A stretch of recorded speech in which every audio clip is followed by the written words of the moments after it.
Bonjour à toutes et à tous et bienvenue pour cette nouvelle vidéo. On va parler sculpture à la tronçonneuse.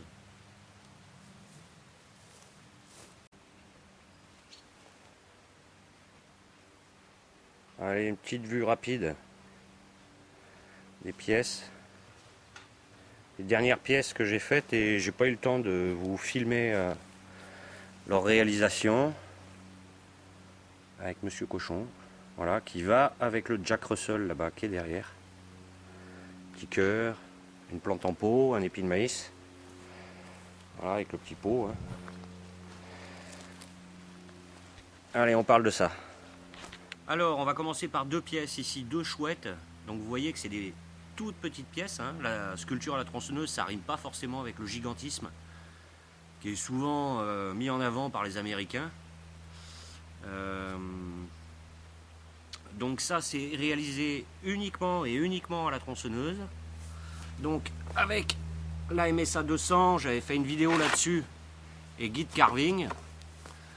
Donc petit guide de sculpture, voilà, pour vous donner une idée par rapport à mon doigt, c'est très précis, c'est comme un crayon. Voilà. Donc ça a été réalisé à la tronçonneuse, dans du pain. Alors celui-ci c'est du pain sylvestre, celui-ci c'est du pain noir. Il y a un peu de peinture. On a l'emplacement des trous, enfin les trous qui ont été faits, pardon. Pour les yeux, donc c'est des yeux de poupée comme d'habitude, hein, pour donner un peu plus de réalisme, ça va être collé après, il manque une deuxième couche de lasure. Voilà, c'est des lasures satinées que j'utilise. Il y a celle-ci, voilà, qui est une pièce que j'aime bien. Donc c'est complètement fait à la tronçonneuse.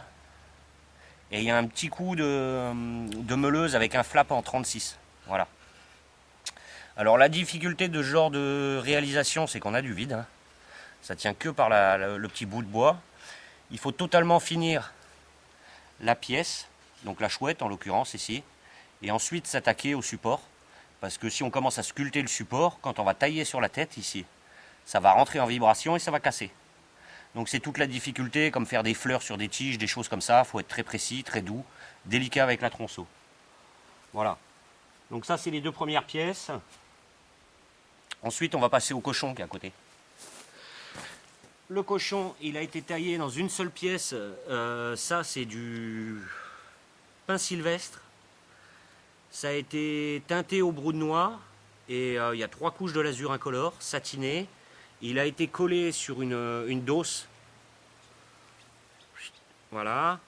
À la colle polyuréthane. Donc une colle hyper costaud. C'est l'idéal si vous avez des problèmes... une queue qui casse, etc. Donc là, par exemple, la sculpture de la queue, c'est le même problème que pour la chouette. Il faut être très délicat, sculpter complètement la queue, et ensuite attaquer le corps. Et c'est surtout qu'il faut commencer par le bout, et revenir vers le corps. Et pas défaire ici, détourer. Sinon, ça rentre en vibration quand vous taillez le bout, et là, ça casse, c'est sûr. On n'est jamais à l'abri, hein, ça reste du bois. Le bois, c'est une matière vivante, il faut l'accepter aussi. Il y a des fissures, des choses comme ça bouge. Je suis pas mal content de cette réalisation. J'ai pas mis d'œil de poupée, c'est que de la peinture. C'est assez réaliste. C'est une petite pièce, encore une fois. Hein. On doit être dans les 60 de long et puis même pas 40 de haut, hein, au niveau du dos.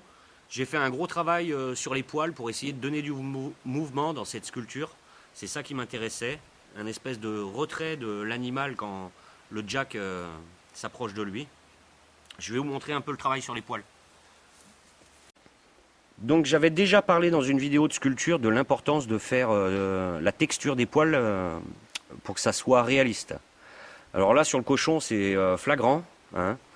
On peut voir les changements de direction au niveau entre la joue du cochon qui est ici, le dos et la descente sur la patte, et puis après ça revient vers le sabot, vers les ongles pardon, voilà, au niveau du ventre aussi, et ça permet de donner du mouvement et une expression à votre sculpture. Sinon votre sculpture est relativement plate. C'est tout l'intérêt. Il y a par exemple le travail sur le dos, voilà, au niveau du poil, permet de donner du volume Ici, c'est c'est plus profond, pardon. C'est pas très, c'est plus profond que sur la pâte. Parce que c'est réaliste, le cochon, en ayant peur, il hérisse ses poils. Voilà. Donc ça vous permet d'avoir une expression. Un autre moyen d'avoir de l'expression à vos sculptures, c'est de rajouter un petit point blanc. Alors toute la difficulté est de savoir vers où on le met, ce point blanc. Voilà. Alors ça, vous pouvez avoir des infos, par exemple, en regardant des dessins animés, des choses comme ça, ou des photos noires et blancs d'animaux. Et vous allez voir où il faut le placer à peu près. Voilà, après il y a, désolé pour l'ombre, il y a un beau travail au niveau du nez, du groin, voilà. J'avais fait un autre cochon, une tête juste de cochon, et le groin était un peu trop plat. Et là j'ai observé donc le cochon que j'ai à la maison, hein, ceux qui viennent en stage le connaissent, Ronchon, et pour avoir plus de réalisme, voilà, un tout petit peu de peinture au niveau des gencives et des sabots et c'est tout. Voilà, donc ça c'est la première pièce. La pièce qui va avec, c'est notre ami le jack.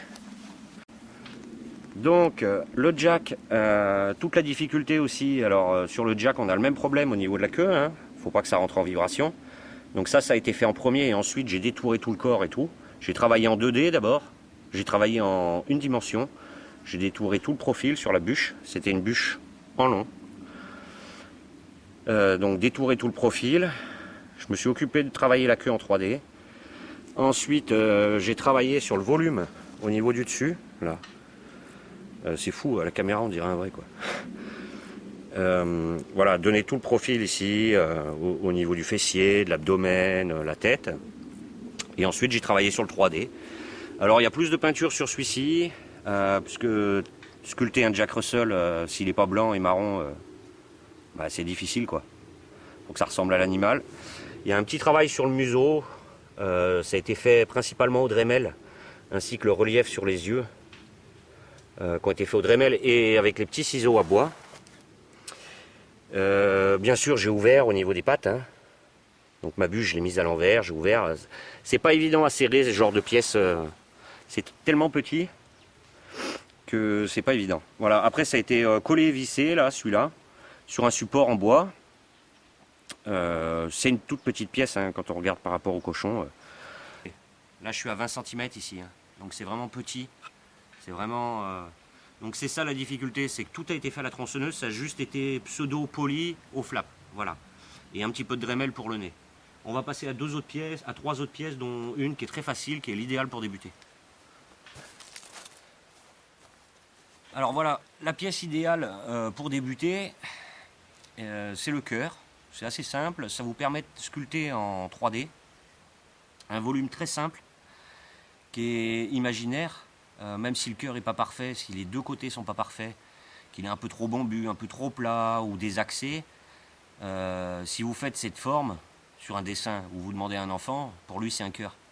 Donc ça c'est l'avantage de ce type de sculpture. Ça faisait un moment que je voulais valoriser les toutes petites chutes, parce que sinon ça part au bois, puis c'est pas facile à stocker les petites chutes, je suis obligé de les mettre dans des poubelles, ça fait des contenants énormes. Donc pouvoir valoriser des petites chutes comme ça, c'est pratique. Voilà. Un petit coup de peinture, un coup de vernis ou de l'azur, hein, c'est des peintures en bombe ou des peintures pour le bois extérieur-intérieur.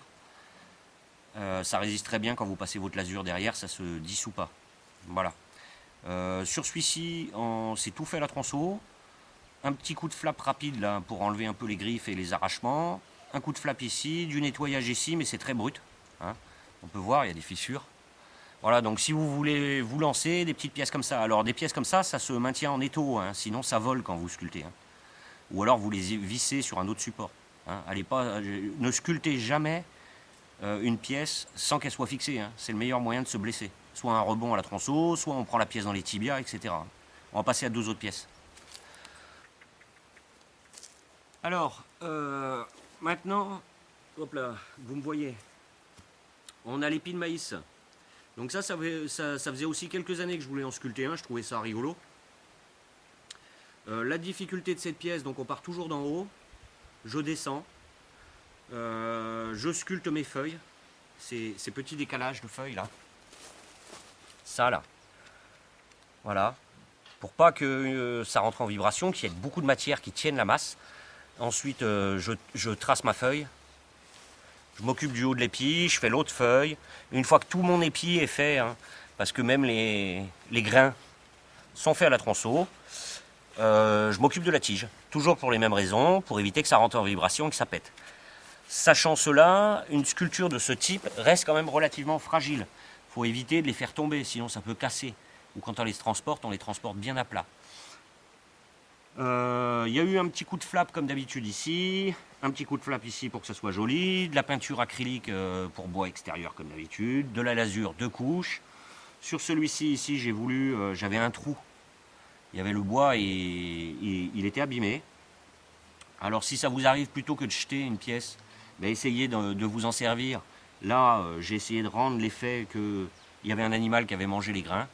Voilà, donc ça c'est des pièces intéressantes parce que c'est plus complexe qu'un cœur ou qu'un champignon. Mais ça reste du figuratif.